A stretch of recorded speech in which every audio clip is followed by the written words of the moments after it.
Ezamba phambili indaba namuhla indodana kaZuma ithi uyoboshwa ifile. Awezombusazwe aphawula ngesikazuma kanti selifikile UKHUVETHE OLUSHA KWELAMTHANIYA. Indaba za 1KZNTV nifundele uphilano kaCebekhulu kamzimba umntwana uyakhuleka kunina bendlove enamandla. Sanibonani. Indodana kalowo bekade ngumengameli weze uJacob Zuma uEdward Zuma yithi ke akukho phoyisa lizongena emagcekeni akubo kodwa kwaDonusa enkandla enyakatho kwaZulu Natal lizobophoyise lingedlulanga kuyena maqede lamshiya efile. Le ndodana kaZuma ixoxisane nabezendaba namuhla yalibeka ngembabe lokuthi ngafa nokufa ivikele uyise. Umsholozo ugwetshwe inkantolo yomthetho osisekelo izinyanga ezili-15 ebhadle ejele ngecala lokwedelela ikhomishana ephenyo ngokuqhwagwa kwamandla ombuso ngokungafiki ebizelwe kuyona. Emva kuba inkantolo yomthetho osisekelo kuleli ikhipha isinqumo sokuba lo wengumengameli wakuleli umnumzana Jacob Gedle ehlekisa Zuma avalelwe ejele izinyanga eziyi-15 sekube nokuphawula okwahlukene kwizinhlaka ezahlukene. Namuhla ithimba lesindaba le-1KZNTV likhulumisane nalo ngumfowabo kaJacob Zuma kanjalo nendodana yakhe uEdward Zuma kanjalo nabomkhonto wesizwe abankanise khona esangweni kwaJacob Zuma. Amalungu omndeni wakwaZuma asho ngazilinye ukuthi ngamane afe kunokuthi avumele ukuthi umnumzana Jacob Zuma aye ejele. Abakhulume nethimba lesindaba kuumfowabo uKhanya Zuma kanye nendodana uEdward Zuma bathi bazimisela ukwenza konke okusemandleni ukuvimbela ukuthi umnumzana Jacob Zuma angaboshwa. Ngikushoyo elokuthi uncamalala uPresident Zuma akayindawo laba bathi akayinikele einsukwini ezinhlanu ezizayo.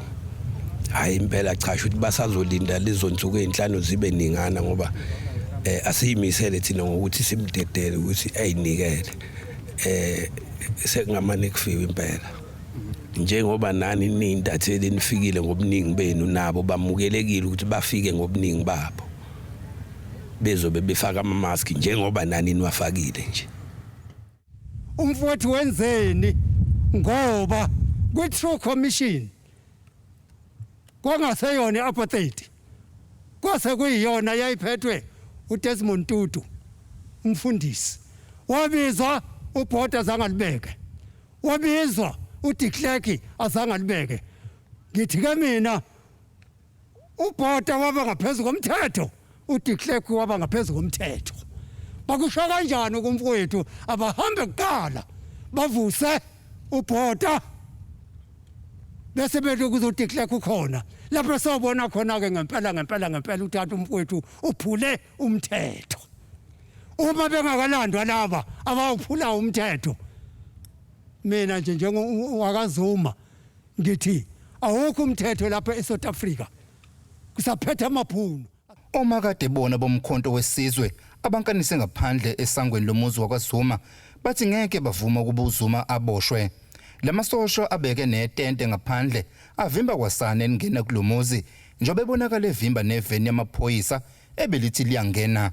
Soldiers of our glorious army umkhonto wesizwe, we have a position which says we will see when we get there, when they are saying what they want to do. We will see when we get there. That's what we're going to say.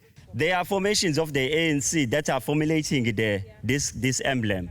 Now, if a person says it's going to disband the MK forever and get rid of it, that person is saying we must call for an NGC. So the NGC must sit so that the flag of the ANC can be changed, whereby the shield can be removed and also the spear will be removed. So there is no way which MK will ever disband or ever be dismissed in the formations in the struggle of this country. Kuzokhumbuleka ukuthi umnumzana Jacob Zuma unikezwe izinsuku ezi5 zokuba azinikele emaphoyiseni ongaba awaseGoli okanye enkandla kanjalo nomthwalo obhekene nongqongqosho amaphoyisa kuleli ubheka icele kanye nokhomishana wamaphoyisa uKhehla Sithola ukuba bambophe uJacob Zuma. Ezindabeni ze-1KZNTV kubika ukuthi abantu maphumulo enkandla. Khona manje amaqembu ezepolitika ahlukene asayezwakala sokuphawula kwawo ngesinqumo kwesenkantolo yomthetho osisekelo kuleli sokuba lo wayengumengameli weze uJacob Zuma avalelwe ejele izinyanga ezili-15. UZuma kutholwe kwenkantolo ke enecala longalaleli kumyalelo wayo ukuba kayovela phambi kwekhomishana kaZondo ephenya ngokuqhwagwa kwamandla ombuso kuleli.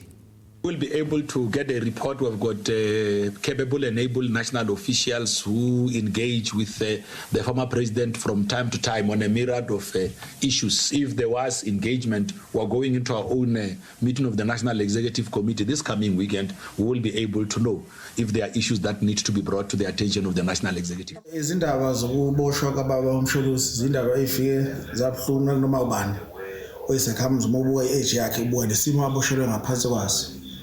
Kodwa ke siyiqembu le-NFP sithi lento ingabukwa nje njengesinqumo samajaji esizoba nomthelela kuzuma nempilo yakhe nomndeni, kodwa siyibuke njengesimo esothinta thina sonke. Bese nganxusa thina ukuba ke umongameli wezwe alibuke lolu daba bese ke ezama zonke indlela zokuba anikeze ubaba uZuma ushwele, ngoba siyazi ukuthi akekho umuntu ongaphezulu komthetho. Kodwa iqiniso lithi ke kuningi obekungenzeka, ziningi igwebo ebengayithola, ebengasithola isigwebo sokuba asebenzele umphakathi, ebengasithola isigwebo sokuba afine noma kube isigwebo esilengisiwe isisikhathi esithize ukuthi angatholakali ephambene nomthetho. Kusiphathi kahle noma kumnandi kithi ukuzwa ubaba omdala onjengobaba former president uJacob Zuma kuthiwa ugwetshwa isikhathi sezinyanga eziningi kangaka esejele. Angazi ngizwa kanjani, mhlambe noma bekhona enye indlela angahlawuliswa ngayo kunekuba kuthiwe uyohlala ejele. Kungcono kuthiwa zinyanga ezingaka noma imali engaka ukuze ekwazi ukuba ngasekhaya, ngoba usekhulile futhi isimo sempilo abantu abadala siyashesha uaffecteka kakhulukazi njengoba kunalamagciwane nje uma ehleli endaweni engekho right, nasekhanda psychological engabikho right, emotional engabikho right. Untonkulu wesifundazwe KwaZulu-Natal uSihle Zikalala uthi ziyisithupha izifundo sekutholakele kuzona uhlobo olusha legciwane le-corona olubiza nge-Delta variant kulesifundazwe kubalwe saseHerigwala, eThekwini, iZululand, King Cetshwayo, Hugu kanjalo neLembe. uZikalala usho kanjena ngesikhathini esithangami nabezindaba ekomkhulu lezisebenzi zikahulumeni eMayville, eThekwini ukubheka isimo sesifundazwe uma kuza kuleli gciwane. Icapacity esinayo ngokwestaff abasebenzi bezempilo ilingene ukuthi sikwazi ukudila nesimo esibhekene nayo. Ngokunjalo sinembhede eyanele ukuthatha bonke abagulayo abaphethwe ilesi sifo. Ngiyafisa ukuqinisekisa kumanje izinga le occupancy kumbe lembhede available likhulu kakhulu ngoba lingaphezulu ka-80%. Kanti siyazi ukuthi njengamanje KwaZulu-Natal abantu abaseyibhedlela ngenxa yalesifo bawu-878, kuthi abantu abakuyi-ICU bawu-16% of that. Sizofocus ey'ndaweni ey'ngama-hotspot, okusho ukuthi la abantu bevame khona ukuthi behle benyuka bengalandeli umyalelo obekiwe. Sizobuye futhi siholo ulwazi lokuthi ngakube bakhona yini abanza izinto ezingafanele njengokudayisa utshwala nokunye. Koqiniswa futhi ama-roadblocks kuzo zonke indawo ukulwa nalo lonke uhlobo lobugebengu. We are guided by the approach we are applying on disaster management.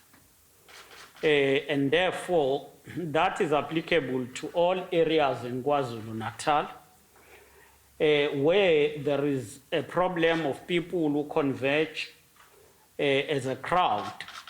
We will need to attend to that through proper processes, and therefore that's what we can say, that the police have a responsibility to deal with that through ensuring that those who are gathered in a form of gathering, if it's a gathering, we are not allowing any gathering.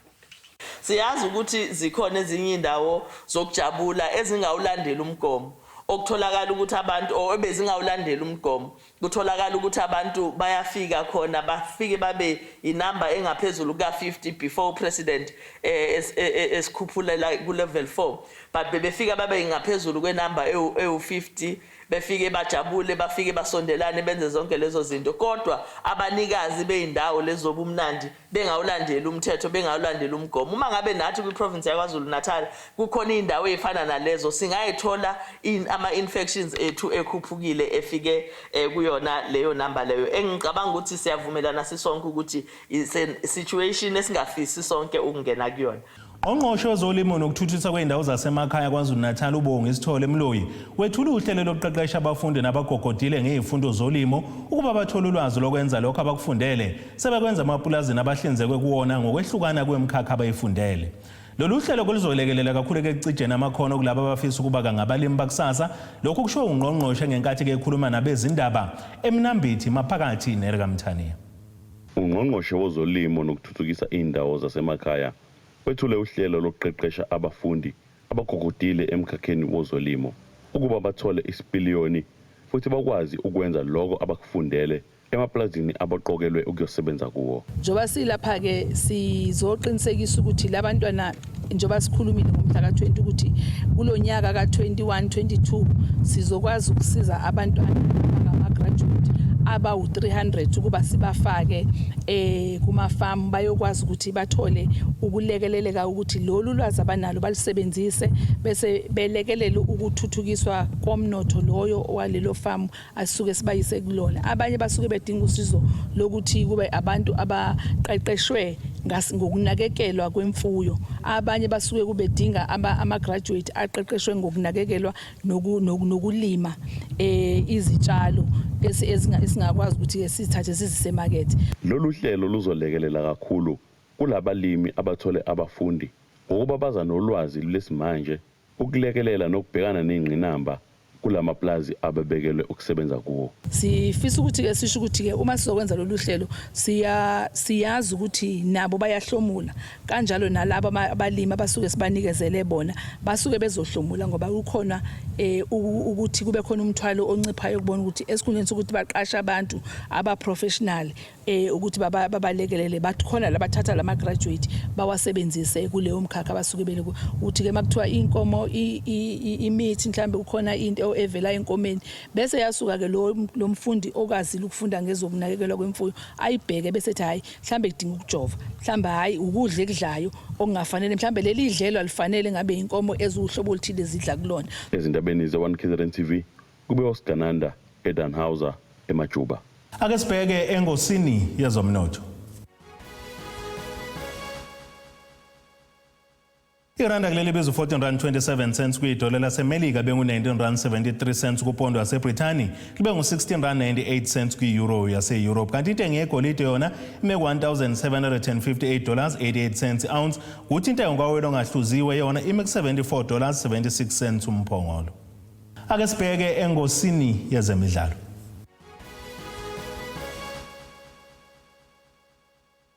Aya ngokuyeqina amahlebezi ukuthi iqembu eligijima ku-Glad Africa Championship iCape Umoya United FC lingase libe nabaphathi abasha bese lifutekela esifundazweni saseNtshonalanga Koloni. Leli qembu phambilini belaziwa ngePlatinum Stars liqedeke isizini edlule elisendaweni esikhombiswa kilokho kodwa ke manje ngokushintsha kwabaphathi kuzoholela ekutheni ke kuphinde kushintshe negama lalo. Ngokwembiko kumphathi omusha leli qembu kuzokuba ngosomabhizinisi waseLimpopo uRobinson Ramaite ovele kungumphathi weqembu elidlala kwisigaba se-ABC Motsipe League iVenda Football Academy. Ake sibheke naso isimo sezulu esingalindele kosukwini la kusasa. Empangeni emahlazini kamthetho kwasho konke kanje kontambanana emntubato bonke omakayicosho lizobalela nje amaze ngokushisa u12 kuya ku24 degrees eThekwini u15 kuya ku24 eMgungundlovu Ndongazibomvu u6 kuya ku26 uLunde emashona kwaNongoma ehlalankosi u9 kuya ku30 degrees eXhobhe leMantente kohlokozi kokudla ucingo kwelaMabhenanyawo 7 kuya ku23 degrees siphethe ngefilidi Newcastle eMadadeni eTshenteka eKholenzo naseMondlo koshaphansi kwahlathi kweleDayimane u6 kuya ku25 degrees. Nina bentule bande ngodonga kwelakithi kwaNongoma kwamzimba umntwana nethemba lonke le indaba sithi khumu kuze kube ngokuzayo.